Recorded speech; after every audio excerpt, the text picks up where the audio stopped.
Good morning, my dear students. So, today we will discuss duct. कल भी हमने पिछली क्लास में भी हमने डक्ट पढ़ाया था आपको, और आगे बढ़ने से पहले मैं थोड़ा सा रिवाइज कर देता हूँ जिससे कि थोड़ा सा आपको याद आ जाए कि डक्ट क्या होता है। डक्ट मैंने आपको बताया था कि किसी भी कंडीशन इक्विपमेंट से एयर को वहाँ से उठाती है और प्रॉपर डिस्ट्रीब्यूशन पॉइंट में जाकर के ये एयर को छोड़ती है, और एयर सप्लाई आउटलेट पे जाकर के ये छोड़ती है और एयर को वहाँ से रिटर्न भी करती है back to air conditioning equipment for reconditioning and recirculation. ये आपको मैंने कल बताया था।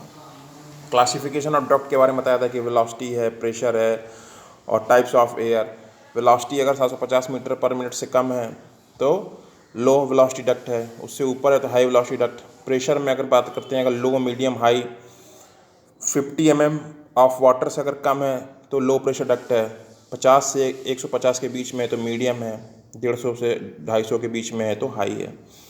टाइप्स ऑफ एयर, अगर डक्ट सप्लाई कर रही है एयर को तो सप्लाई एयर डक्ट है, और अगर फ्रेश एयर सप्लाई कर रही है तो वो फ्रेश एयर डक्ट है, और अगर रिटर्न कर रही है तो वो रिटर्न एयर डक्ट है। फिर मैंने आपको बताया था कि डक्ट जो होती है वो एक्चुअली में एक लॉन्ग पैसेज होता है, इसलिए सर्टेनली वहाँ पर प्रेशर लॉस होना ही होना है। प्रेशर लॉस को कोई रोक ही नहीं सकता है, क्योंकि इनलेट से आउटलेट तक जा रहा है तो कहीं ना कहीं पर प्रेशर ड्रॉप होना ही होना है ओवर द लेंथ एल। तो ये डार्सी फॉर्मूला यूज़ होता है, pressure loss FL rho A V square upon 2m। F क्या फ्रिक्शन फैक्टर डिपेंड करता है कि जो डक्ट है वो आपकी उसकी सरफेस कैसा है, एल क्या length of the duct, V क्या वेलोसिटी, रो ए क्या है डेंसिटी ऑफ एयर, एम क्या था हाइड्रोलिक मीन डेप्थ। ये सब कल आपको मैंने बताया है, इसलिए बता रहा हूँ क्योंकि आज ये सब यूज़ होगा। ये मत सोचिएगा कि जो है पुराना लेक्चर है, नहीं, क्योंकि आप लोग पढ़ने के बाद भूल जाते हैं, क्योंकि ये सब चीज़ें आज यूज़ होंगी, इसलिए मैं आपको फिर से तेज़ी से रिवाइज कर दे रहा हूँ। एम क्या है हाइड्रोलिक मीन डेप्थ, ए क्या है एम बराबर A upon P, A cross sectional area of duct, और पी क्या है वेटेड पेरीमीटर। वेटेड पेरीमीटर मतलब जितने एरिया में वो कांटेक्ट हो रहा है तो उसका हम पेरीमीटर निकालेंगे। उसके बाद फिर ये था, ये डिस्कस किया था मैंने कि अगर हाइड्रोलिक मीन डेप्थ निकालना है, अगर सर्कुलर डक्ट है या रेक्टेंगुलर डक्ट है तो एरिया क्या होता है π/4d² for a circular duct. मैंने बताया, इसको जरा सही कर लीजिएगा आप लोग, एरिया यहाँ पे πd² लिखा है, यहाँ पे π/4d² होगा। पी क्या है पेरीमीटर πd, तो यहाँ से सर्कुलर डक्ट के लिए जो हाइड्रोलिक मीन डेप्थ कितना आएगा d/4। ऐसे रेक्टेंगुलर डक्ट के लिए जिसकी साइज जो लॉन्गेस्ट साइज है वो a है और जो शॉर्टेस्ट साइज है वो आपका b है। तो लॉन्गेस्ट साइज और शॉर्टेस्ट साइज a और b है, और जो लॉन्गेस्ट साइज और शॉर्टेस्ट साइज का जो रेशियो होता है उसको आस्पेक्ट रेशियो कहते हैं, मतलब a/b जो होता है उसको आस्पेक्ट रेशियो भी कहते हैं। तो इसका एरिया क्या होगा, रेक्टेंगल का एरिया क्या होता है लंबाई इंटू चौड़ाई, और पेरीमीटर 2 टाइम्स a+b। तो इसको वहाँ पे इक्वेशन नंबर 1 में रखेंगे। देखिए, अगर इक्वेशन नंबर 1 रखेंगे, मतलब वहाँ इक्वेशन नंबर 1 को अगर देखते हैं हम, फिर से लिख सकते हैं PF rho L upon M rho V square upon 2, rho V square upon 2 को हमने इसको क्या नाम दिया है PV। PV क्या है वेलोसिटी प्रेशर, जो वेलोसिटी फ्लो कर रही है, जो डक्ट के अंदर जो है वो एयर कंडीशनड एयर फ्लो कर रही है, वो सर्टेन वेलोसिटी फ्लो कर रही है, तो उसका प्रेशर को डिनोट करती है PV rho A V square upon 2। तो ये इसकी यूनिट क्या थी न्यूटन पर मीटर स्क्वायर इक्वेशन की। इसको हम mm ऑफ वाटर में कन्वर्ट करेंगे तो डेंसिटी से एयर 1.12 के आसपास होती है, 2 से डिवाइड करेंगे, और उसके बाद जितना वैल्यू आएगा उसको हम 9.81 से डिवाइड करेंगे तो ये वैल्यू आ जाएगी V अपॉन 4.04 का whole square mm of water. तो इस इक्वेशन को हम इक्वेशन नंबर को दोबारा लिख सकते हैं PF equal to FL upon M V upon 4.04 की raise square mm of water. तो वो इक्वेशन भी यूज़ कर सकते हैं, लेकिन उसमें जो pressure loss due to friction आएगा वो न्यूटन पर मीटर स्क्वायर में आएगा, और ये डायरेक्ट इक्वेशन यूज़ करेंगे तो हमारा डायरेक्ट किस में आ जाएगा mm ऑफ वाटर में। अब ये तो हमने आपको कल बताया था, उसके बाद एक न्यूमेरिकल भी करवाया था मैंने आपको, ठीक है, और उसमें आपको न्यूमेरिकल में प्रेशर लॉस निकालना था। डक्ट सर्कुलर है और डक्ट अगर आपका स्क्वायर सेक्शन है। अब मैं आपको बताने जा रहा हूँ आज के लेक्चर में कि equivalent dia of a circular duct for rectangular duct. अब मान लीजिए कि हमें rectangular equivalent dia of a circular duct for rectangular duct, मान लो रेक्टेंगुलर डक्ट दी हुई है और उसको हम सर्कुलर डक्ट में कन्वर्ट करना है, तो हमें equivalent diameter of circular duct निकालना है। इसको आप ऐसे समझ सकते हैं कि मान लीजिए कि हमें भाई डक्ट क्या है, डक्ट अलग अलग शेप की हो सकती है, रेक्टेंगुलर भी हो सकती है, सर्कुलर भी हो सकती है, किसी और भी शेप की हो सकती है। तो हम एक शेप की ज्योमेट्री को इक्विवेलेंट दूसरे शेप की ज्योमेट्री में कन्वर्ट कर रहे हैं, बस ये समझ लीजिए, वही चीज़ है ना, कि एक चीज़ को हम दूसरे चीज़ में डायमेंशन में कन्वर्ट करने जा रहे हैं। तो यहाँ पे क्या है कि हम रेक्टेंगुलर जो डक्ट है उसको हम सर्कुलर डक्ट में उसके पैरामीटर्स कन्वर्ट करने जा रहे हैं, लंबाई चौड़ाई को, तो उसके corresponding equivalent diameter of the circular duct निकालने जा रहे हैं। तो इसमें भी आपकी दो कंडीशन है, when quantity of air passing through the rectangular and circular duct is same. Quantity of air का मतलब जो डिस्चार्ज हो रहा है दोनों डक्ट में, चाहे वो रेक्टेंगुलर हो या सर्कुलर हो, जो क्यू है डिस्चार्ज मीटर क्यूब पर मिनट या मीटर क्यूब पर सेकंड इसकी यूनिट होती है discharge, Q equal to area into velocity. ये आप पढ़ चुके हैं, ये आपने कई बार पढ़ा चुका होगा फ्लूइड मशीनरी में या फ्लूइड मैकेनिक्स में। डिस्चार्ज जो होता है वो एरिया इनटू वेलोसिटी का प्रोडक्ट होता है। तो घबराना नहीं है, एकदम आसान है, बहुत आसान है, और ये सबसे आसान यूनिट है आपके RAC में, 5th यूनिट जो है। और ये डक्ट में, ये जो डक्ट है ये आपके एग्ज़ाम में आता ही आता है, 101% कहीं जाता ही नहीं है, मतलब आना ही आना है।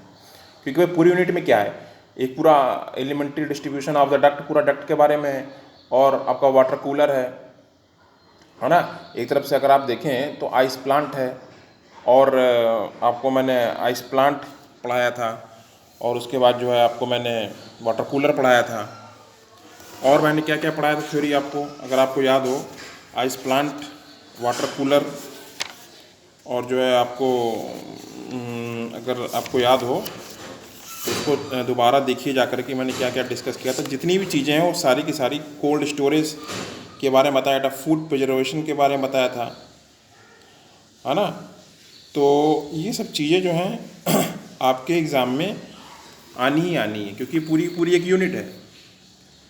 और न्यूमेरिकल आपका डक्ट से आता ही आता है, डक्ट का न्यूमेरिकल भी आता है। तो ये पूरी यूनिट है, तो आपको कायदे से इसको पढ़ना है। तो डक्ट बहुत इंपॉर्टेंट है और बहुत आसान भी है, इसलिए थोड़ा सा कंसंट्रेट कर लीजिए तो ये हो जाएगा। तो मैं बताने जा रहा हूँ equivalent diameter of a circular duct for rectangular duct. अब हम क्या करने जा रहे हैं कि रेक्टेंगुलर डक्ट हमें दिया हुआ है, उसको हम उसके डायमेंशंस को के करस्पॉन्डिंग हम equivalent diameter of circular duct, मतलब एक चीज़ को हम दूसरे चीज़ में कन्वर्ट कर रहे हैं।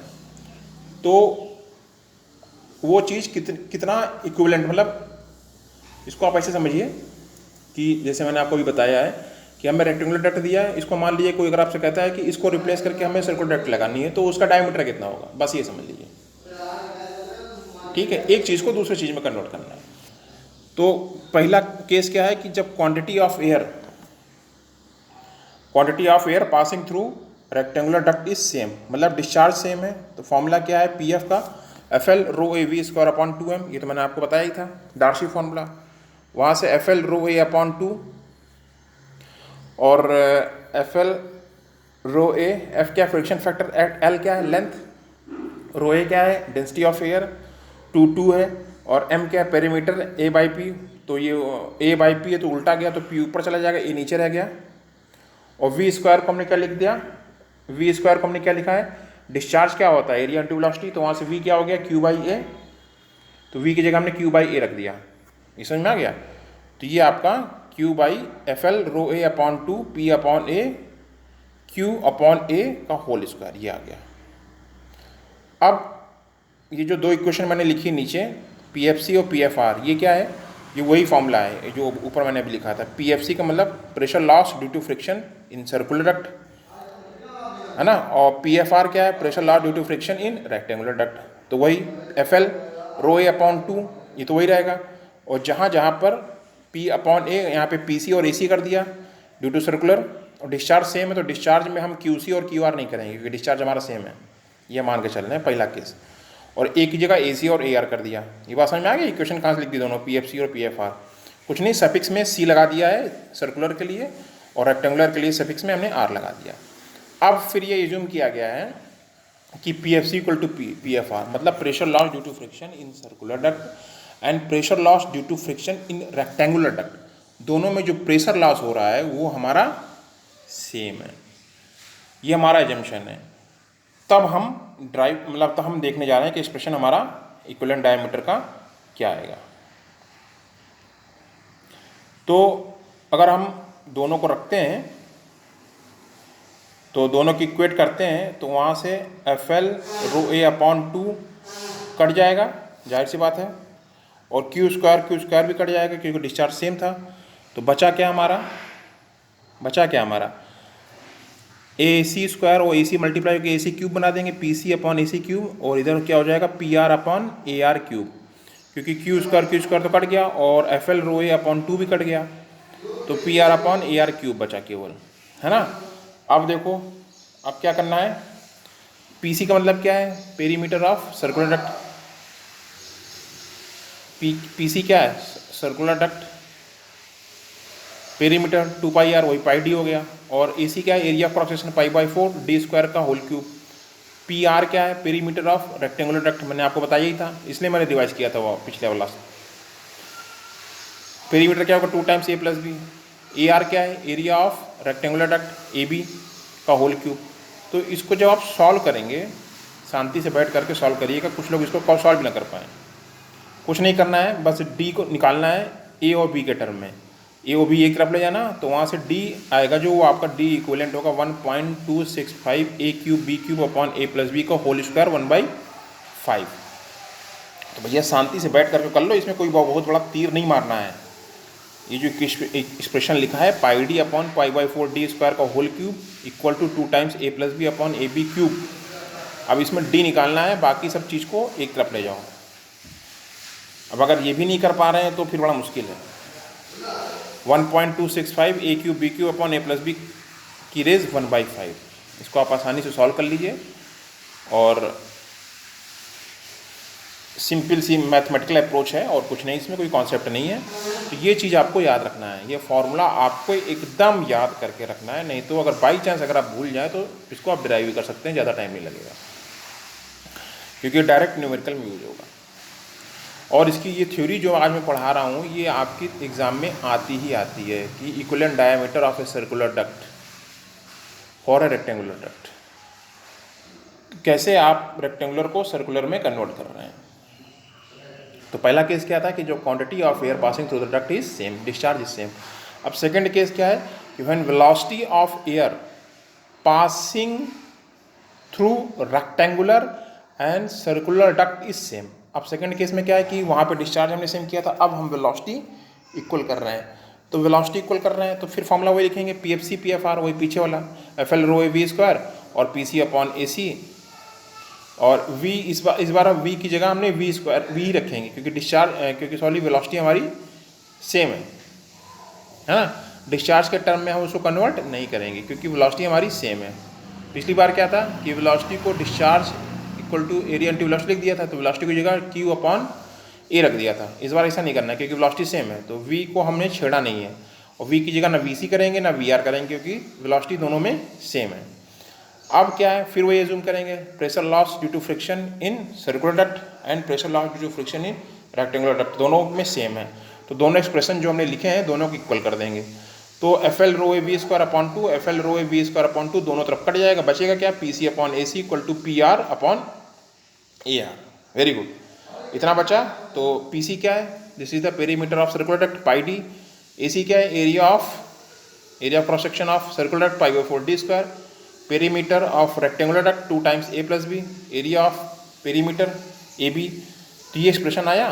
अब इसमें क्या करना है, πD upon π/4 d square equal to 2 times A + B upon AB। अब इसको D के लिए सॉल्व कर लेना है, सिंपल मैथमेटिकल अप्रोच, ठीक है। तो वहाँ से D इक्वलेंट आ जाएगा 2 times AB upon A + B। तो ये आ गया डी इक्विवेलेंट का formula, equivalent diameter of a circular duct for the rectangular duct. तो इसमें मैंने आपको बताया था कि जो ए बाई बी होता है, ratio of the longest upon shortest is known as aspect ratio. तो कभी कभी क्या होता है न्यूमेरिकल में ये भी दिया रहता है the aspect ratio is this. तो अगर आप अगर ये चीज़ नहीं जानते हो कि ए बाई बी आस्पेक्ट रेशियो होता है तो न्यूमेरिकल आप नहीं लगा पाएंगे, इसलिए मैंने आपको ये चीज़ यहाँ पे बता दी है। ठीक है, तो आई होप आपको ये सारी चीज़ें जो हैं समझ में आ गई होंगी और इसके कायदे से नोट्स बना लीजिए डक्ट के, क्योंकि डक्ट आपका 100% आना ही आना है आपके एग्जाम में। आरएसी का पेपर सेटअप हो रहा है और डक्ट ना आए ऐसा होता ही नहीं है। या तो डक्ट की थ्योरी आएगी कि डक्ट क्या होती है, classification of duct, pressure loss due to friction, उसका फॉर्मूला लिखिए, उसको समझाइए, या तो ये थ्योरी आती है, या फिर दूसरी थ्योरी जो आज मैंने पढ़ाई है कि you have to explain the equivalent diameter of the circular duct for a rectangular duct. पूरा डेरिवेशन आपको करना होगा फॉर द फर्स्ट कंडीशन जब डिस्चार्ज सेम है दोनों में, सर्कुलर डक्ट में और रेक्टेंगुलर डक्ट में, और जो अजम्पशन आगे चलता है कि pressure loss due to friction circular duct और रेक्टेंगुलर डक्ट दोनों में सेम है, और फिर दूसरा जब velocity of air passing through circular duct और रेक्टेंगुलर डक्ट दोनों में सेम है। तो ये पूरा डी इक्विवेलेंट का फॉर्मूला आपको दोनों केसेस में ड्राइव करना होता है। या तो ये थ्योरी आती है, या फिर अगर ये भी नहीं आएगी तो 101% न्यूमेरिकल रखा ही रखा है पेपर में, और न्यूमेरिकल भी एकदम सिंपल आता है, इन्हीं थ्योरी पे बेस होता है। तो अगर आपको अच्छे मार्क्स गेन करने हैं और स्कोर करना है तो इस पोर्शन को मत छोड़िए। 5th यूनिट है, सबसे आसान यूनिट आरएसी में अगर कोई यूनिट है तो 5th यूनिट, और सबसे इंटरेस्टिंग यूनिट है अगर आरएसी में तो वो है 4th unit, air conditioning. Air conditioning क्या होती है वो मैंने आपको पूरा कायदे से बताया साइक्रोमेट्रिक चार्ट में, सबसे इंटरेस्टिंग यूनिट। रेफ्रिजरेशन एकदम अलग पार्ट है, 1st यूनिट, 2nd यूनिट और 3rd यूनिट वो आपका रेफ्रिजरेशन की यूनिट है, और 4th यूनिट और 5th यूनिट एकदम अलग यूनिट है। 4th यूनिट आपकी सिंपल एयर कंडीशनिंग क्या होती है, समर में कैसे एयर कंडीशनिंग काम करती है और विंटर में कैसे काम करती है, और 5th यूनिट जो है वो सिंपल एप्लीकेशन है रेफ्रिजरेशन का, मतलब आपने जो 1st यूनिट और 2nd यूनिट 3rd यूनिट पढ़ रखा है उसका सिंपल एप्लीकेशन है, उसमें कुछ है ही नहीं है, थ्योरी पार्ट है पूरा। और डक्ट एकदम अलग से इसमें 5th यूनिट में रखा हुआ है, तो ये आपका आने ही आना है न्यूमेरिकल। अब हम एक न्यूमेरिकल लगाते हैं तो आपको और अच्छी तरह से समझ में आ जाएगा। जैसे ये न्यूमेरिकल है ना, A duct of rectangular cross section 600 mm multiply 400 mm carries 90 metre cube पर minute of air having density of 1.2 kg per meter cube. Determine the equivalent diameter of a circular duct when the quantity of air carried in both the cases is same. पहला case ये है, और दूसरा when the velocity of air in both the cases is same. If friction factor की value कितनी दी है 0.011. Find the pressure loss per 100 mm length of duct. तो ये क्वेश्चन आपका आया है। इस तरह के क्वेश्चन आपके एग्जाम में, AKTU एग्जाम में आने ही आने हैं, और कभी कभी कॉम्पिटिटिव एग्जाम में भी छोटा सा 1 मार्क्स के क्वेश्चन जो है वो पूछ लिए जाते हैं। बस सीधे सिंपल फॉर्मूले याद होने चाहिए, बस सीधे सट से रखेंगे और सीधे आपको आंसर मिल जाएगा। तो अगर आपको अच्छी स्कोरिंग करनी है तो इस टाइप की चीज़ें आपको नहीं छोड़नी है। तो रेक्टेंगुलर डक्ट है, ये मैंने आपको बनाया क्वेश्चन मीटर डायग्राम, ये इधर ए है लॉन्गेस्ट और शॉर्टेस्ट बी है। तो हमें क्या क्या दिया है, ए दिया है और बी दिया है, तो mm में मीटर में कन्वर्ट कर लिया, और डिस्चार्ज हमें मीटर क्यूब पर मिनट में दिया है, ध्यान रखिएगा, और डेंसिटी हमें किलोग्राम पर मीटर क्यूब में दी है, फ्रिक्शन फैक्टर दिया है, एल दिया है। अब इक्विवेलेंट डायामीटर पूछ रहा है, determine the equivalent diameter of a circular duct, है ना, रेक्टेंगुलर डक्ट हमें दिया और सर्कुलर डक्ट का इक्विवेलेंट डायामीटर पूछ रहा है। When the quantity of air is same, discharge same है, तो ये फॉर्मूला मैंने आपको अभी और अभी पढ़ाया है, D equivalent is equal to 1.265 A cube B cube upon A plus B. तो बस सीधे कि रेज 1/5, सीधे आपको करना क्या है, ए और बी की वैल्यू पता है, बस उठा कर रख देना है और कैलकुलेटर चलाना आना चाहिए, आपका तुरंत सट से आंसर निकल के आ जाएगा। अगर आप ये भी नहीं कर पा रहे हो तो फिर बहुत शर्म की बात है। कैलकुलेटर भी अगर चलाना नहीं आ रहा है कि 0.6 का होल क्यूब 0.4 का होल क्यूब अपॉन 0.6 प्लस 0.4 की होल रेज 1/5 सॉल्व करना नहीं आ रहा है, तो फिर मैं इसमें कुछ नहीं कर सकता। तो फिर आपको अपने मैथ वाले टीचर के पास जाना चाहिए या फिर किसी और की शरण में जाइए। सीधा फॉर्मूला है और कुछ नहीं करना है, ए और बी की वैल्यू रखनी है बस, टी इक्विवेलेंट निकल के बाहर आ जाएगा, मीटर में आएगा, फिर उसको एमएम में कन्वर्ट कर लीजिए। ऐसे ही जब वेलोसिटी ऑफ एयर सेम है तो डी इक्विवेलेंट का फॉर्मूला क्या है, 2ab upon a plus B, A और बी का रखना है और सीधे आपका आंसर निकल के बाहर आ जाएगा। इससे आसान क्या हो सकता है बताइए, बस फॉर्मूला याद हो और ए और बी की वैल्यू में रख देनी है। अब हमें क्या निकालना है, pressure loss, find the pressure loss पर 100 mm लेंथ ऑफ डक्ट, ये हमें निकालना है। तो प्रेशर लॉस का फॉर्मूला हमने आपको क्या बताया है, FL रो है वी स्क्वायर, यहाँ पे सी डिनोटेड है, वही वी है, ठीक है, वी स्क्वायर या सी स्क्वायर अपॉन 2m, या तो ये फॉर्मूला यूज़ कर लीजिए या फिर मैंने आपको बताया था FL upon m V upon 4.04 की raise whole square mm of water, तो ये न्यूटन पर मीटर में स्क्वायर आएगा, वो सीधे आपका mm ऑफ वाटर में आ जाएगा। तो सीधा सा फॉर्मूला है, इसमें कोई घबराने वाली बात नहीं है। वेलोसिटी निकालनी है, सीधा सा formula discharge area into velocity, area आपको पता ही है ए बी, डिस्चार्ज आपको दिया ही है, तो वेलोसिटी मीटर पर मिनट में आएगी क्योंकि मीटर क्यूब पर मिनट में ही है, उसको मीटर पर सेकंड में कन्वर्ट कर लीजिएगा। और hydraulic mean depth m equal to m by P, ये सारी चीज़ें हम इसलिए निकालना है क्योंकि फॉर्मूले में हमें ये सब चीज़ें रखनी है। और m का फॉर्मूला आपको पता ही है, A B upon 2 times a plus B, सारी चीज़ें आपको ए और बी की वैल्यू, बस ए और बी की वैल्यू उठा के रखनी है और निकालनी है, कैलकुलेटर चलाना है, उठा करके रखेंगे, न्यूटन पर मीटर स्क्वायर में आ जाएगा। उसको आपको मैंने बताया था पिछली क्लास में कि 1 न्यूटन पर metre square is equal to 1/9.81 mm of water, इसको रखना है और mm ऑफ वाटर में आपका आंसर निकल के आ जाएगा। अब इससे आसान न्यूमेरिकल जो है कुछ नहीं हो सकता है, और ये आपके एग्जाम में आता ही आता है, इसलिए इस यूनिट को कायदे से पढ़ लीजिए।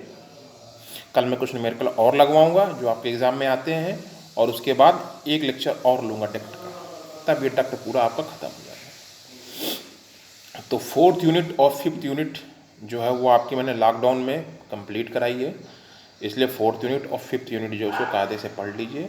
इन 2 यूनिट्स को मैं रिवाइज़ नहीं कराऊंगा, लेकिन कोई डाउट हो तो आप मुझसे पूछिएगा। ये यूनिट जब ख़त्म हो जाएगी 5th unit, I hope Saturday या फ्राइडे तक ख़त्म हो जाएगी, उसके बाद हम 1st यूनिट, 2nd यूनिट और 3rd यूनिट मैं एक बार फिर से रिवाइज़ कराऊंगा। जो चीज़ें अगर आपको नहीं आई होंगी तो एक बार फिर से मैं रिवाइज़ कराऊंगा, ये मान के चलूँगा कि आपने मान के चलूँगा कि उसको मुझे फिर से पढ़ाना है, तो मैं फिर से रिवाइज़ कराता चलूँगा थोड़ा सा, 1st यूनिट, 2nd यूनिट और 3rd यूनिट, लेकिन 4th यूनिट और 5th यूनिट में रिवाइज़ नहीं कराऊँगा। ये आपको अपने आप पढ़ना है, मैंने आपको पढ़ाया है, पूरी मेहनत से पढ़ाया है, वीडियो देखिए, समझिए, नहीं समझ में आ रहा है तो उसको आप मुझसे पूछिए, ये आपकी जिम्मेदारी, कुछ आपकी भी जिम्मेदारी बनती है, सारी जिम्मेदारी फैकल्टी की ही नहीं बनेगी। तो आई होप आपको ये समझ में आया हो and you enjoy this lecture, और जब तक एंजॉय नहीं आएगा तब तक लर्निंग में भी मज़ा नहीं आता है, इसलिए बिना प्रेशर के पढ़िए, लेकिन थोड़ा सा सिंसियरिटी दिखाइए। Okay, thanks.